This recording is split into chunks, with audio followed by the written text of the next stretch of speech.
Huh? The garage shutter, which is usually closed, was oddly open. No way. My hand trembled, making the umbrella I was holding quiver. I could feel my heart pounding. As I got close to the car, I realized it clearly. There wasn't just a woman in the car, but a man too. And they were, astonishingly, in the midst of an affair. Oh my. I almost screamed from the shop, but bit my lower lip to endure it. I can't let them know I'm here. I need to get evidence. The man who came out of the car was undoubtedly my husband, Mike. Come on, the car's too cramped. Let's do it outside next time, right? Mike's cheerful voice made my skin crawl. No way, someone might see. Close the shutter. Yeah, it's fine. The car will hide us. The remote is too far. Come here, Sarah, you're the best. This is unbearable. I can't stay here. But if I leave now, what about the evidence? Struggling with nausea, I tried to think. That's it. I quickly grabbed clothes from the ground and a remote from the wall and left the garage. You two, so ardently engaged like monkeys, deserve to be left just as you are, with nothing on, fitting for your behavior. May you two stay there happily together forever. I've never worked with a woman before. Are you sure you're up for it? I can't deal with complaints or dears. The words from the client, said without malice, were a joke. I'm Emily Johnson, 34 years old. I've been in sales for over a decade. This is nothing new to me. I've got this. Trust me. I smiled at the client, Mr. Smith, who then casually began to pack up his documents. Although I'm used to it, I still felt uneasy. If anything comes up before our next meeting, feel free to contact me. As I stood up, hiding my inner turmoil, Mr. Smith came over and patted my shoulder, then stroked my back. Sure, I'll call you. He looks down on me because I'm a woman, yet acts with ulterior motives because I'm a woman. As I tried to distance myself from his hand, another man's voice rang out. Hey Smith, what are you doing? That's too familiar. Startled, Mr. Smith stepped back. Wilson, this isn't what it looks like. Ignoring Mr. Smith's excuse, the man apologized to me. I'm sorry about Smith. I'll have a word with him. Or, if you prefer, I can assign someone else to handle this. The man, likely Mr. Smith's boss, flashed a more polished sales smile. A few months later, I would end up marrying this man. The man's name is Mike Wilson. He's 40 years old, 6 years older than me. At our first meeting, I was impressed by his considerate nature, and afterward, Mike continued to show his smart handling of things. Gradually, we were drawn to each other, and a month ago, we got married. Mike was indeed handsome when we first met. It was surprising that he had never been married until the age of 40. But maybe there's a reason for someone remaining single until that age. I sighed as I looked at our new home. Let's go back to before we got married. Mike was a frugal person. I earned a decent amount, but there's no need to waste money. When I asked about the wedding, Mike looked puzzled and said, whether to have a ceremony or not is a personal choice. There are various values, but it's important to choose words carefully when conveying those values. I didn't necessarily want a big wedding, but being treated as an unnecessary expense is unsettling. With mixed feelings, I pressed on with another question. So, what about our new home? Shall we go house hunting this weekend? Both Mike and I were living with our parents. Therefore, moving into one of our apartments wasn't an option. We needed to decide on our post-marriage living arrangements.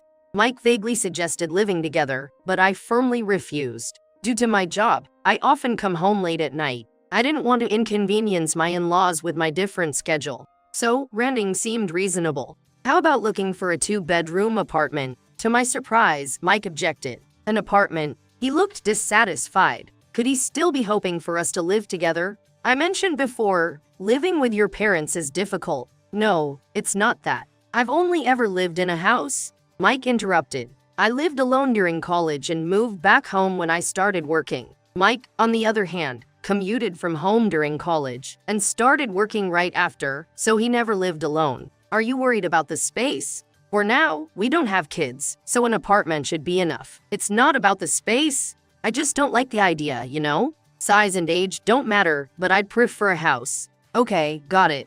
Let's look for one. Thus, due to his inexplicable insistence, we moved into this house. Today, our home becomes a 50-year-old rental house. It's older than my parents' house, but is, as desired, the standalone house. I would have preferred something newer, but couldn't convince frugal Mike. Well, there's a saying, any house becomes a home when you live in it. Yeah, that's true. It's old, but the rent is cheap, and it might be sensible for the future. But the rent wasn't the deciding factor. I'm gonna step out for a bit, Mike said, looking restless. He headed to the garage next to the house. The garage, added to the old house, was modern and out of place. It had an electric shutter operated by a remote. Following Mike, I saw him admiring something with fascination. How beautiful it is. What he was admiring was a super luxury car, delivered just a few days ago. I'm not knowledgeable about cars, so I don't really understand its value, but it's extremely expensive, including all expenses. It costs about $500,000.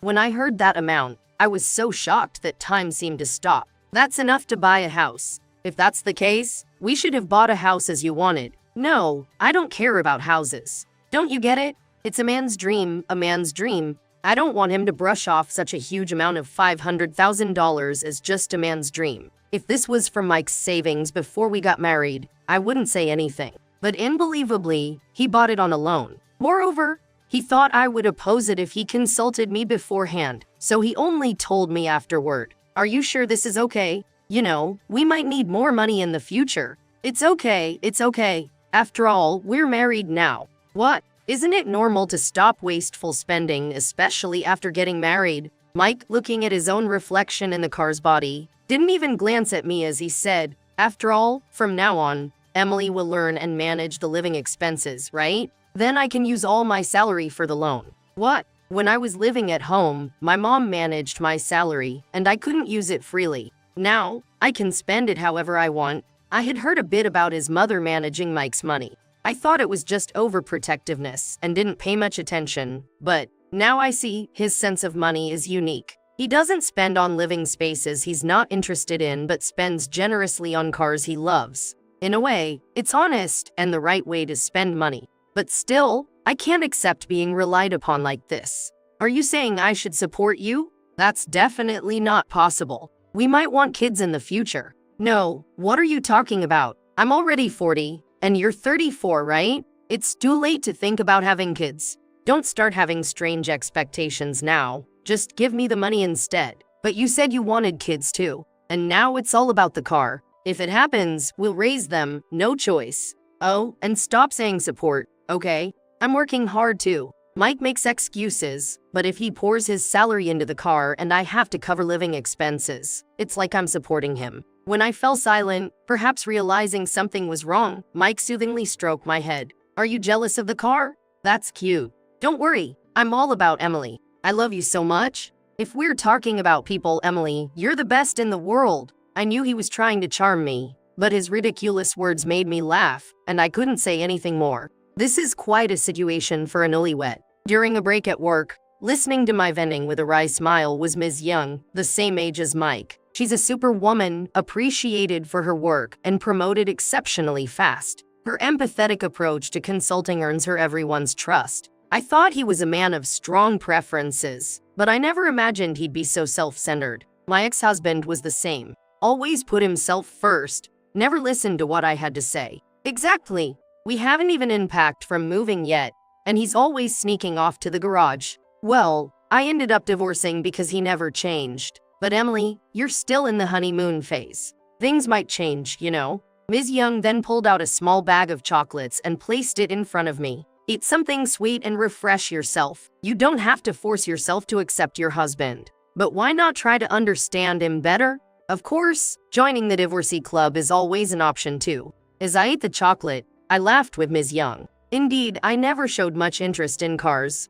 Never really tried to learn about them. Maybe that attitude came across when Mike talked about cars. Since I might get off work early today, maybe I'll make Mike's favorite Chinese food and wait for him. After finishing shopping at the supermarket, I quickly headed home. All right, what should I start with? I packed the groceries into the fridge and flipped through a recipe book. Lately, I've been so busy with daily chores that I haven't had the chance to cook anything elaborate. As I was pondering what to cook, I faintly heard a woman's voice from somewhere. I strained my ears towards the open window, and although the voice was intermittent, I could definitely hear something.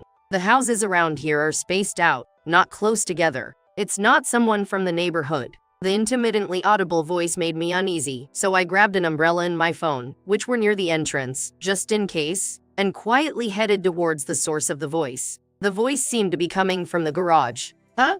The garage shutter, which is usually closed, was oddly open. Mike doesn't use that super luxury car for commuting. He's afraid of getting it scratched, and apparently, it's also hard to drive. Therefore, the shutter is always closed. Mike should be opening it every day after returning home with the remote control. He even had me install a security camera in the garage for safety. It's strange that such a heavily secured garage is open. What if it's a female thief? If she's after the car, I need to protect it. It's Mike's precious car, after all. I gripped the umbrella tightly in my hand. It seems the female thief is already in the car. Is she struggling to start the engine? The car was shaking enough for me to notice from a distance. I prepared my phone to call 911 at any moment and slowly approached the car, crouching low. I hid right beside the window. That's when I finally realized I was making a huge mistake. No way. My hand trembled, making the umbrella quiver. I could feel my heart pounding. As I got close, I clearly understood. There wasn't just a woman in the car, but a man too. And they were, astonishingly, in the midst of an affair. Who could it be? It's obvious. No one would use someone else's car in their garage for such acts. Mike was having an affair. Oh my.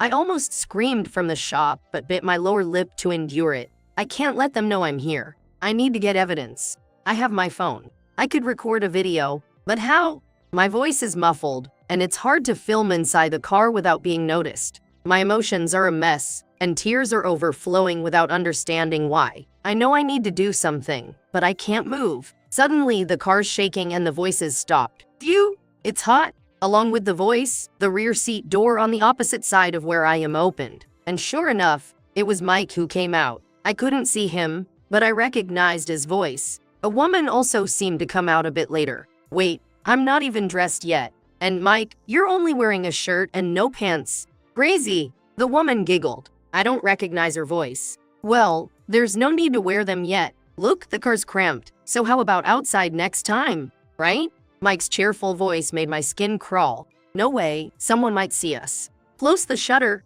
Yeah, it's fine. The car will hide us. The remote is too far. Come here, Sarah, you're the best. I've heard these lines before, and it pained my heart. He said them to anyone. I foolishly believed. Soon the woman, Sarah, didn't seem to mind either, and they started making disturbing noises again. Don't they have any shame, potentially being seen by someone outside? I just put these on. It's okay, whether he undressed her or she did it herself. Clothes flew overhead and landed right in front of me, hiding in the shadow of the car. I can't take it anymore. I can't stay here. But if I leave now, what about the evidence? In a semi-panic, I noticed something in the upper corner of the garage. That's right. With that, I should be able to get evidence without being here. With a plan in mind, my mind calmed, and I became cool-headed. They were too absorbed in their actions to notice me. I easily made it to the garage exit. That's it. I quickly grabbed the clothes on the ground and the remote on the wall and left the garage. Then everything happened fast. I packed only the essential belongings into the trunk. I'm not coming back to this house. 10 minutes later, I was at my office. To save the evidence. It's possible with a phone, but a computer feels more secure. There's a computer at home, but staying there risked running into them. I have my personal computer at the office. I'll just take that and maybe go to some cafe. I hurried to my desk, grabbed my laptop, and was about to head to the door when someone grabbed my shoulder. Hey, Emily, are you okay? I turned around to see Ms. Young standing there, her eyebrows furrowed and a puzzled look on her face. I meant to say good evening, but I couldn't speak properly. Your face is pale. Are you okay? What happened? Ms. Young just stared at me silently. Looking into her eyes, I started crying again. As the tears flowed, I felt my strength draining. Ms. Young. Mike, he's cheating on me. I clung to Ms. Young like a child. Cheating? What? Ms. Young's sharp eyes widened, and she jerked her chin forward in anger. Then she covered my head with her jacket. Ms. Young, there are still a few people around. Use this to cover yourself, okay? Feeling like a suspect on the news, we hurried out of the office.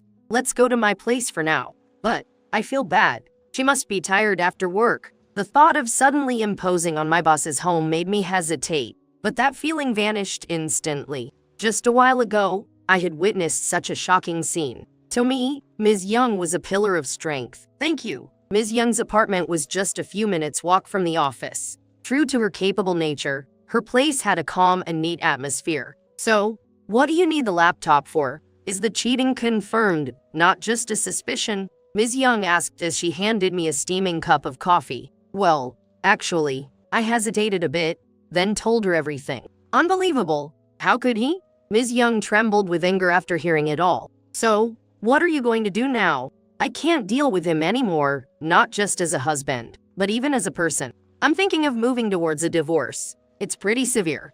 You should get as much alimony as you can. Do you think you can get evidence? I can refer a liar if you need one. Thank you. About that, I need this for. I placed my personal laptop I had brought from the office on the table. After a few minutes of operating it, I turned the screen towards Ms. Young. This, your husband and the other woman? Yes, this is a recording. I never thought that the surveillance camera for the luxury car would come in handy here. It's remotely operable, and the data is stored on the cloud, meaning everything from that time is recorded, from them entering the car to their monkey-like antics. It's all here. This is enough evidence for adultery. I'm relieved. By the way, can you view this in real time? What are those monkeys doing now? Surely they must be gone by now. Actually, I took out the remote control from my bag and showed it to her. What's that? It's for the electric shutter. I closed it when I left. In a rush of blood to the head, I had closed the shutter after getting ready to leave the house. And as an afterthought, I threw the clothes I picked up in front of the shutter.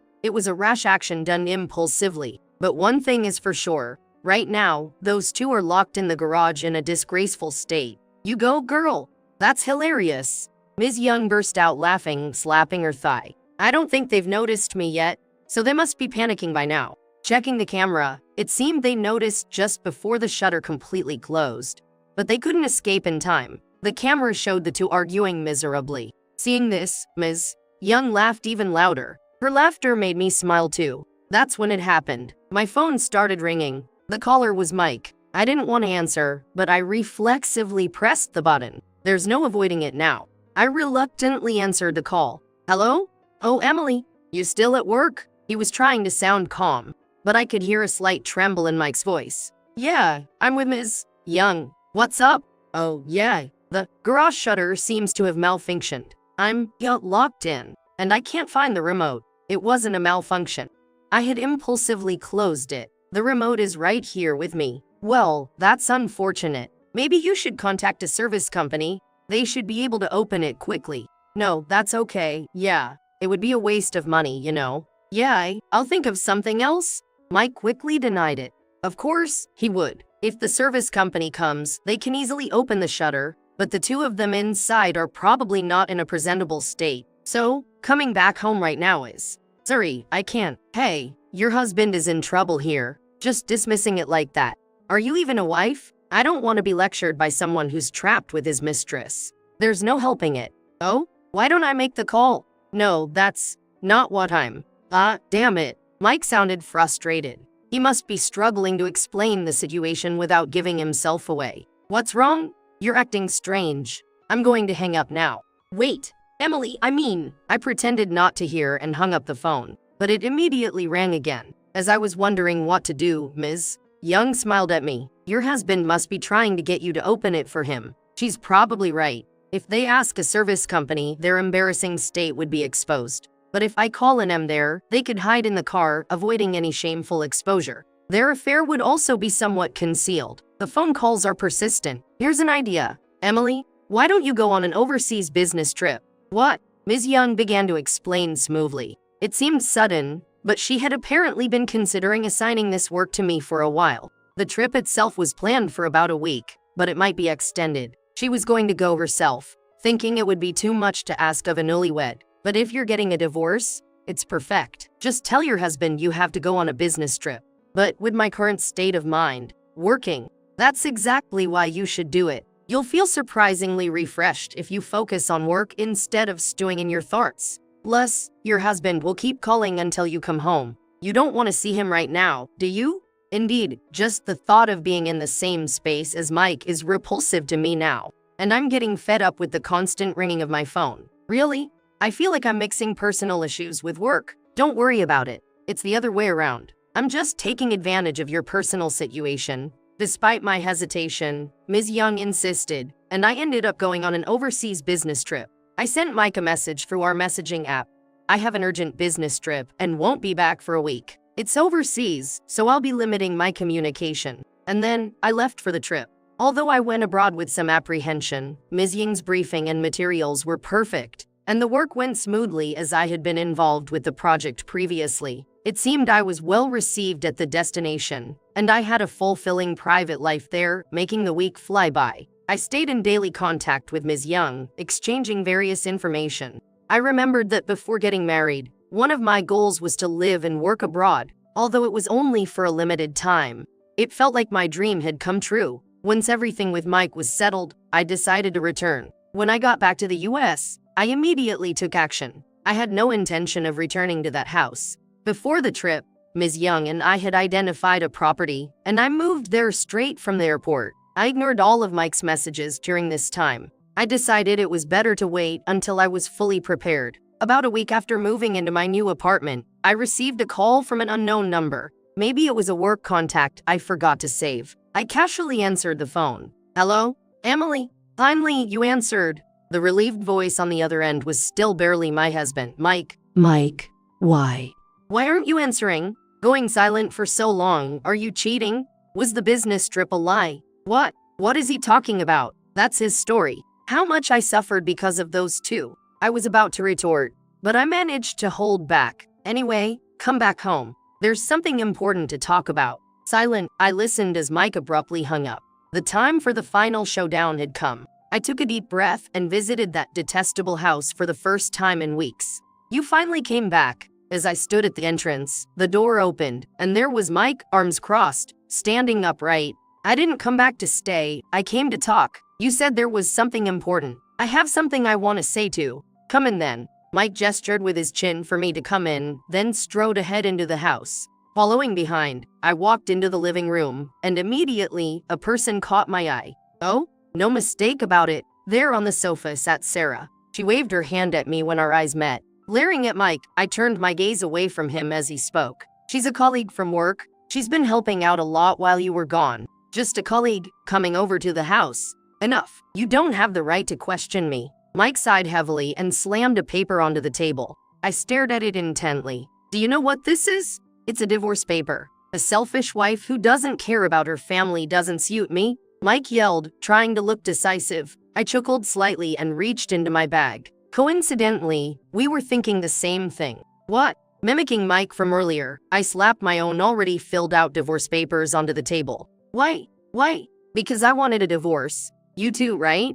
That's true, but he must have thought I would cry and cling to him. But instead, he looked shocked. "Shall we proceed?" "About the alimony." Mike looked up, startled. "Yeah, that's important. We need to discuss that thoroughly. I don't know the going rates, so I asked a lawyer. He said about $40,000 would be fair." "What? That much? Is that okay?" Mike's face lit up. Sarah also looked delighted. $40,000 each to Sarah and you. So that's $80,000 in total. "We did it, Sarah. You're so generous." I watched them hold hands and jump around. Then I said quietly, puzzled, "Why are you so happy? Are you glad to be paying alimony?" They stopped and stared at me with wide eyes. "You misunderstood, right? You're saying we're the ones paying alimony." "Of course. Why would I pay it?" I smiled, and Mike's face turned red as he shouted, "It's your fault, because you selfishly left the house. I started thinking about divorce. And yet, why should we? Why? Don't you have any idea?" I glared at them, and both Mike and Sarah visibly panicked. "Well, maybe I was too busy to pay attention to you." Such a shameless response. "Sure, you must have been busy. Meeting each other every week for secret dates. Secret dates? We never did that." His voice cracked with too much agitation. "Always meeting on weekdays, even in our own house. How thrifty of you. Even high schoolers spend a bit more. You were even buying lunch from convenience stores. Why not spend a little more on her?" Mike turned beach red, his mouth opening and closing without words. He wanted to retort, but he couldn't. I was saving for our future with Sarah. "I like being frugal." That was his best response. "I've wanted to say this for a while, but being frugal and being cheap are different. Your frugality isn't saving. It's just being a nuisance to others." "What did you say?" Mike started to raise his arm in anger but stopped when he saw the person who appeared behind me. "Who's that?" It was Ms. Young, who had come to back me up. "There's a reason I asked Ms. Young to come. You know her, right, Sarah?" Sarah, pale-faced, looked at Ms. Young. Sarah, Sarah quickly prostrated herself before Ms. Young. Please don't tell my mom. Your mom? Mike looked at Sarah, dumbfounded. I answered for the silent Sarah. Sarah is still a college student. She lives near Ms. Young. Yes, initially, Ms. Young hadn't recognized her from the camera footage, but Ms. Young and Sarah actually knew each other. Sarah's family was well known in the neighborhood for being very strict. Becoming involved with a married man was absolutely unthinkable. They even forbade her from dating. A college student? No way. She told me she was a working adult. What? Didn't you just say she was your colleague? What's going on? Mike looked around nervously, not answering. I'm sorry. Even if I don't say anything, a lawyer will contact you. You can't afford to pay alimony yet, right? So someone else will have to. Sarah remained bowed, trembling. Stop it, please. I was grounded for just dating a classmate. If they find out I was with a married man, I might never be allowed out again. Why did she choose Mike, knowing the risk? Watching them, I felt disgusted. Then Mike weakly knelt beside Sarah. Wait, Sarah's unemployed. Stop saying it like that. I'm a college student. That's unemployed. Damn it. How could you do this to me? I need a working wife. The loans. What? What are you saying, you deadbeat? Don't rely on someone else's income.